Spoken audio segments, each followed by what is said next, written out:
আধুনিক বাংলা সাহিত্যে আশাপূর্ণা দেবীর স্থান সুপ্রতিষ্ঠিত। অন্য যে সকল সাহিত্যিকদের পরিচয় আমরা পাই, তাদের মধ্যে আশাপূর্ণা দেবী হলেন একমাত্র সাহিত্যিক, যিনি বাংলা ছাড়া অন্য কোনো ভাষা জানতেন না। আধুনিক বাংলা সাহিত্যের আঙিনায় তার স্থান আজও অন্যতম। রবীন্দ্র পরবর্তী ছোট গল্পে সৃষ্টিধারায় আশাপূর্ণা একটি স্মরণীয় ব্যক্তি। বিখ্যাত কথা সাহিত্যিক আশাপূর্ণা দেবীর একটি সংক্ষিপ্ত জীবনী। আশাপূর্ণা দেবী জীবনী বা জীবন কথা নিয়ে বা জীবন সম্পর্কে বিস্তারিত আলোচনা করা হলো। আশাপূর্ণা দেবীর জন্ম 8ই জানুয়ারি 1909। জন্মস্থান কলকাতা মাতুলালয়ে। অভিভাবক হরেন্দ্রনাথ গুপ্ত বাবা, সরলা দেবী মা। দাম্পত্য সঙ্গী কালিদাস গুপ্ত। পেশা লেখিকা ও ঔপন্যাসিক। উল্লেখযোগ্য রচনাবলী: প্রথম প্রতিশ্রুতি, সুবর্ণলতা, বকুল কথা, অগ্নিপরীক্ষা, সাগর শুকায়ে যায়, শশীবাবুর সংসার, সোনার হরিণ ইত্যাদি। উল্লেখযোগ্য পুরস্কার: জ্ঞানপীঠ পুরস্কার, রবীন্দ্র পুরস্কার, সাহিত্য একাডেমি ফেলোশিপ। সন্তান প্রশান্ত ও সুশান্ত।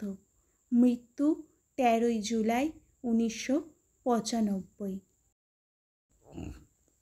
আশাপূর্ণা দেবী কে ছিলেন?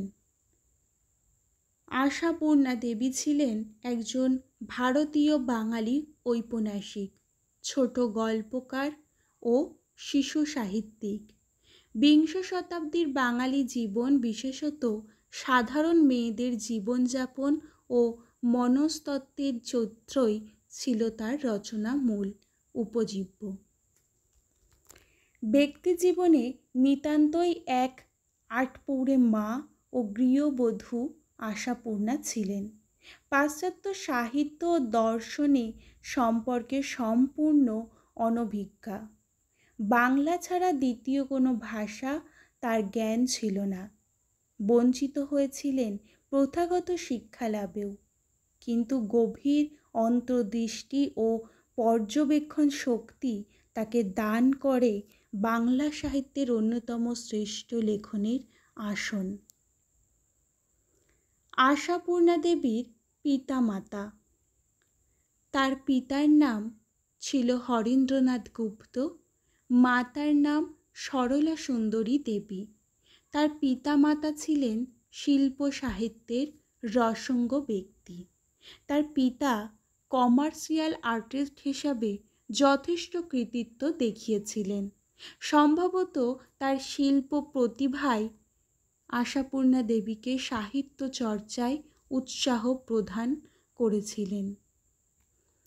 আশাপূর্ণা দেবীর জন্ম: আশাপূর্ণা দেবী 1909 খ্রিস্টাব্দে 8ই জানুয়ারি কলকাতা শহরে জন্মগ্রহণ করেন। আশাপূর্ণা দেবীর আদি নিবাস ছিল হুগলির বেগমপুরে। আশাপূর্ণা দেবীর শিক্ষা জীবন: তৎকালীন সমাজে নারী শিক্ষার প্রসার তেমনভাবে ঘটেনি। তাছাড়া রক্ষণশীল পরিবারের মেয়ে ছিল আশাপূর্ণা দেবী, তাই স্কুল কলেজের মধ্যে ভর্তি হবার সুযোগ তিনি পাননি। প্রথাগত শিক্ষার সুযোগ তিনি না পেলেও যে শিক্ষা মানুষকে পরিপূর্ণ জীবনের পথে এগিয়ে দেয়, সেই শিক্ষায় শিক্ষিত হয়েছিলেন আশাপূর্ণা দেবী। আশাপূর্ণা ছিল এক সাহিত্য প্রতিভা নিয়ে জন্মগ্রহণ করেছিলেন, তাই পারিবারিক শিক্ষার ফলে তার সহজাত সাহিত্য প্রতিভা বিকশিত হয়েছিল। তিনি তার সাহিত্য রচনা করেন মূলত ছোটদের লেখা দিয়েই। তার এই শিল্প সাহিত্যের রচনার মধ্যে দিয়েই তিনি বাংলা সাহিত্যের আঙিনায় প্রথম পদার্পণ করেছিলেন। আশাপূর্ণা দেবীর প্রথম কবিতা: কথা সাহিত্যিক হিসেবে পরিচিত হলেও আশাপূর্ণা দেবীর প্রথম আবির্ভাব ঘটেছিল কবি হিসেবে। তার প্রথম কবিতা বাইরের ডাক 1922 খ্রিস্টাব্দে শিশুসাথী পত্রিকায় প্রকাশিত হয়। গৃহবধূ এবং মা হিসেবে সংসারে তার যে কর্মক্ষেত্র, সাহিত্য রচনা কোনো দিন তার গৃহকর্মের প্রতিবন্ধক বাধা হয়ে ওঠেনি। আশ্চর্য ছিল তার প্রতিভা। সাহিত্য সৃষ্টির জন্য বিশেষ কোনো পরিবেশ বা সময়ের প্রয়োজন হতো না। সংসারে কাজের অবসরেই তিনি সৃষ্টি করেছেন অনবদ্য সাহিত্য ভাণ্ডার। আশাপূর্ণা দেবীর লেখা বই 1938 খ্রিস্টাব্দে তার বই প্রথম প্রকাশিত হয়। ছোট ঠাকুরদার কাশীযাত্রা বইটি সরস লেখনীর গুণে এবং ঘরোয়া পরিবেশের বাস্তব চিত্ররূপ অঙ্কনের জন্য ছোটদের মন জয় করেছিলেন।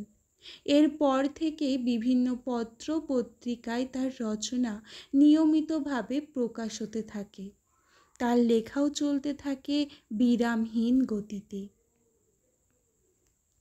আশাপূর্ণা দেবীর উপন্যাস 1944 খ্রিস্টাব্দে আশাপূর্ণার প্রথম উপন্যাস প্রেম ও প্রয়োজন প্রকাশিত হয়। মধ্যবিত্ত পরিবারের নারী পুরুষের চাওয়া পাওয়া, মানসিক দ্বন্দ্ব, সংঘাত, প্রেম, বিরহ, সেই সঙ্গে সমসাময়িক সামাজিক পটভূমি, প্রয়োজনে অপ্রয়োজনে, এই ছিল আশাপূর্ণার সাহিত্যের মূল প্রতিপাদ্য বিষয়। অন্তঃপুর থেকেই মেয়েদের বহির্মুখী জীবন তিনি আশ্চর্য দক্ষতায় চিত্রায়িত করেছেন। আধুনিক সমাজের যথাযথ ভূমিকা নিয়েই তার সাহিত্য উপস্থিত হয়েছে। আধুনিক মেয়েদের কথা তিনি বলেছেন। তাদের চাহিদা ও ত্যাগের সব খবরই তিনি রাখতেন। তবু আধুনিকতার বিলাসিতা তার সাহিত্যে কখনো প্রশ্রয় পায়নি। যা কিছু রুচিহীন, বিকৃততার, প্রতিষ্ঠার অবজ্ঞা ও ব্যঙ্গ প্রকাশ পেয়েছে। তবে সহানুভূতি ও সহমর্মিতা কখনো বিসর্জন দেননি। সর্বস্তরের নারী সমাজের আকাঙ্ক্ষায়, দুঃখ বেদনার কথা তিনি অকপটে সহজ সরল ভাষা ও ভঙ্গিতে প্রকাশ করেছেন।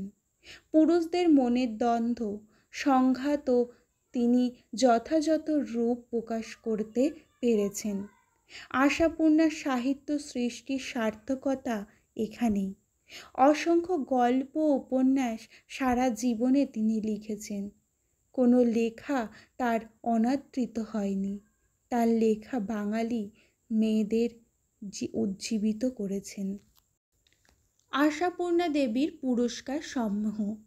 আশাপূর্ণার সার্থক ত্রয়ী উপন্যাস প্রথম প্রতিশ্রুতি, সুবর্ণলতা, বকুল কথা। প্রথম প্রতিশ্রুতির জন্য 1978 খ্রিস্টাব্দে তিনি দেশের সর্বোচ্চ সাহিত্য সম্মান জ্ঞানপীঠ সাহিত্য পুরস্কার লাভ করেন। দীর্ঘ জীবনের 70 বছর বয়সেও অক্লেশে ও মনের আনন্দে বিভিন্ন পত্র পত্রিকায় তার লেখা বের করতেন এবং লেখার প্রকাশকদের তিনি কোনো দিনও ফিরিয়ে দিতেন না। তিনি যে সকল উপন্যাস রচনা করে গেছেন তার সংখ্যা প্রায় 200টি। তাছাড়া ছোট গল্প সংকলন ও ছোটদের নিয়ে লেখা বিভিন্ন গ্রন্থ প্রায় 70খানার মতো প্রকাশ করেছেন। আশাপূর্ণা দেবীর লেখা গ্রন্থসমূহ। তার রচিত গ্রন্থগুলির মধ্যে উল্লেখযোগ্য হল প্রথম প্রতিশ্রুতি, সুবর্ণলতা, বকুল কথা, অগ্নি পরীক্ষা, সাগর শুকায়ে যায়, শশীবাবুর সংসার, সোনার হরিণ ইত্যাদি।